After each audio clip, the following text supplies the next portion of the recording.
Hello students, today we will discuss exercise of the poem An Elementary School Classroom in a Slum, written by Stephen Spender. Students, you have remember always name of the poem and poet also. Page number 93. Now we will discuss think it out. Number 1 है tick the item which best answer the following. A. The tall girl with her head wedged down means the girl. हम लोगों ने poem में देखा कि एक girl है, वो टॉल गर्ल है, वो अपना हेड डाउन करके बैठी, तो इसका मीनिंग क्या है? ठीक है, तो इसमें 3 ऑप्शन दिए गए होंगे, जो राइट है वो चूज़ करना है. फर्स्ट है is ill and exhausted. Second है has her head bent with shame. Third his untidy hair. तो इसका आंसर होगा इज़ इल एंड एग्जॉस्टेड. वो इल एंड एग्जॉस्टेड थी. B the paper seems boy with reds I means the boy is sly and secretive, thin, hungry and weak, unpleasant looking. You can do yourself. And third है the stunt unlucky hair of twist bones means the boy. First है has an inherited disability, वो short and Bonnie. ये सारे answer आपको poem में मिल जाएंगे. तो इसका आंसर है has an inherited disabilities. And D है his eyes live in a dream, a squares game in the tree, room other than this means the boy is full of hope in future, mentally ill, distracted from the lesson. तो इसमें क्या आएगा? I full of hope in future. ये आपको notebook में नहीं लिखने, सिर्फ इसी में टिक करना है टेक्स्ट बुक में. ई है the children's faces are compare to rootless weeds, this means they are insecure और इल फैड. एंड थर्ड है आर वेस्टर्स. तो इसका आएगा इनसिक्योर. ठीक है, आपको ये लर्न भी करने हैं क्योंकि काफ़ी बार एग्ज़ाम में इस टाइप के क्वेश्चन आते हैं. जो ये होता है पैराग्राफ होता है ना, ये स्टेंजा जो हमारा, उसमें काफ़ी बार आते हैं. क्वेश्चन नंबर 2 करते हैं. क्वेश्चन नंबर 2 है What do you think is the color of sour cream? Why do you think the poet has used this expression to describe the classroom walls?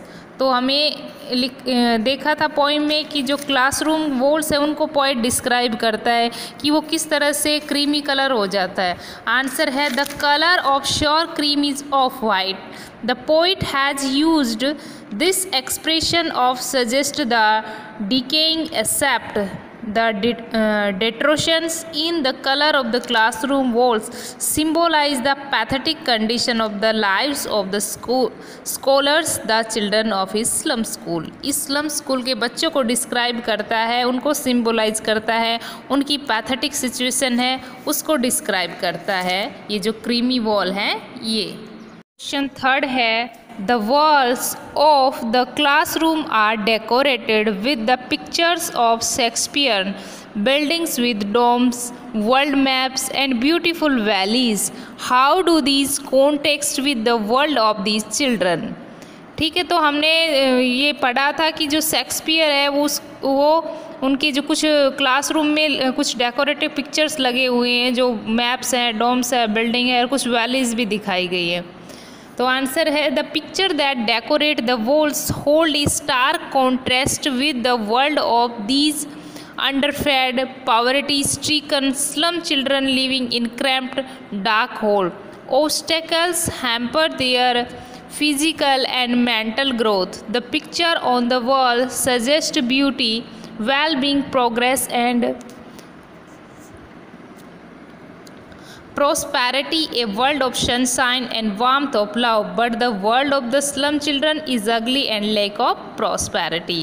कि जो ये जो डेकोरेटेड चीज़ें हैं ये क्या दिखाती है? बहुत ही रिचनेस को शो करती है, प्रॉस्पेरिटी को शो करती है.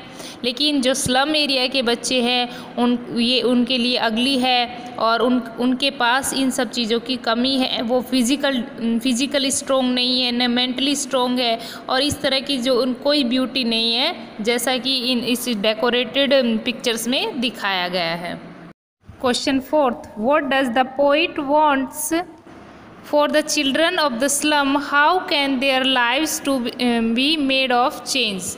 कि किस तरह से पोइट बताता है कि जो अकॉर्डिंग टू पोइट जो स्लम एरिया की चिल्ड्रन उनकी लाइफ कैसे चेंज हो सकती। तो आंसर है the poet wants the people in authority to realise their responsibility towards the children of the slum. कि जो अगर गवर्नमेंट है ये अपनी इसको गवर्नमेंट को ये अथॉरिटी है कि वो बच्चों की रिस्पॉन्सिबिलिटी ले, तो वो स्लम एरिया के बच्चे हैं वो भी डेवलप कर सके। All sorts of social injustice and class, answer is continue. Inequality be ended by eliminating the obstacle that confine the slum children to their ugly and filthy surrounding। कि जो गरीब बच्चे हैं जो स्लम एरिया में रहते हैं उनका जो सराउंडिंग है वो भी अगली है, बहुत ख़राब है। Let them study and learn to express them self freely, then they will share the fruit of progress and prosperity and their fives will change for the better. कि अगर गवर्नमेंट इनको कोऑपरेट करे तो इनके लिए भी एजुकेशन हो सकती है, इनको भी अपना लाइफ है वो फ्रीली जीने का हक है। ठीक है students, all question answer write in your notebook. In next video we will read about comprehension and figure of speech in this poem. Write down, you have remember always. Thank you.